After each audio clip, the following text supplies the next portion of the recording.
ॐ सोमनाथाय नमः। ॐ मल्लिकार्जुनाय नमः।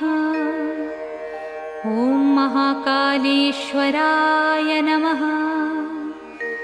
ॐ ओंकारेश्वराय नमः। ॐ वैद्यनाथाय नमः। ॐ भीमशंकराय नमः।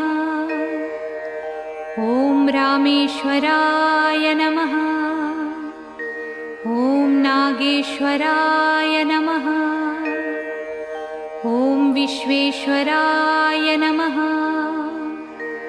ॐ त्र्यंबकेश्वराय नमः।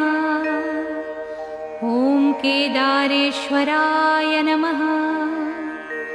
ॐ भुस्मेश्वराय नमः।